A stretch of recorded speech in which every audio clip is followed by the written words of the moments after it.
Property Law Pas FM bersama Erwin Kalau dari Erwin Kalau & Co. Property Lawyers.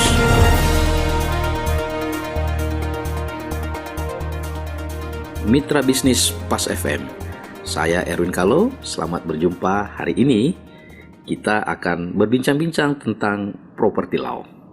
Banyak sekali pertanyaan kepada saya tentang biaya pengelolaan atau sering dikenal service charge. Khususnya mitra bisnis yang tinggal di Jabodetabek, itu rata-rata tinggal di apartemen atau rumah susun atau kondominium. Sama saja. Service charge atau iuran pengelolaan ini sering kali jadi masalah, ya. Naik tanpa persetujuan, kita tidak tahu kapan naik, kapan turun, apakah mahal atau murah, bagaimana pertanggungjawabannya, ya.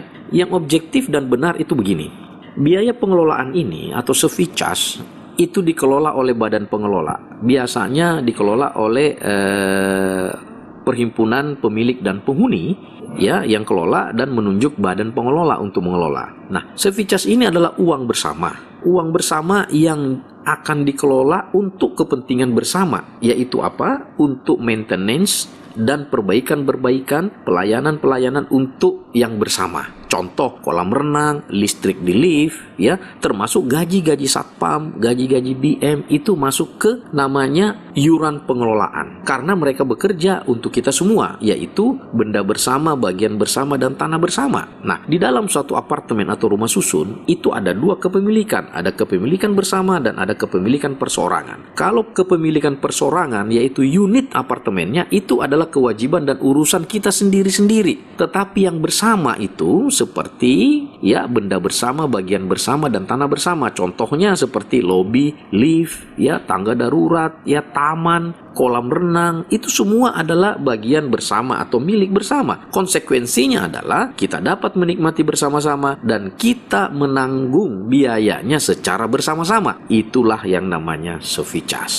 Poin saya yang ingin saya bagi adalah sebenarnya biaya service charge atau iuran pengelolaan ini tidak masalah berapa besarnya atau kenaikannya. Yang masalah adalah pertanggungjawabannya. Artinya apa? Uang ini harus dipertanggungjawabkan dalam rapat umum anggota bahwa uang yang masuk sekian, yang keluar sekian. Nah, kalau misalnya ada uang lebih, tidak apa-apa, kita bisa upgrade beberapa fasilitas-fasilitas kan. Yang jadi masalah kalau uangnya dicuri atau uangnya dikorupsi. Nah, salah satu contoh misalnya kalau ada apartemen, ada beberapa ratus unit atau puluh unit yang belum laku terjual, itu sudah ada pemiliknya, yaitu adalah developer pemiliknya. Yang berarti adalah developer juga harus membayar service charge-nya itu.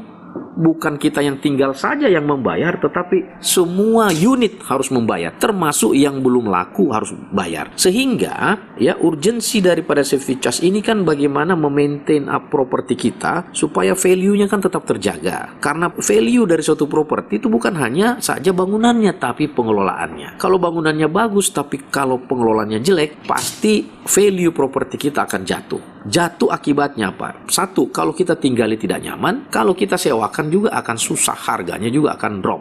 Oleh karena itu, kita sebagai pemilik yang kita concern adalah minta pertanggungjawaban laporan keuangan.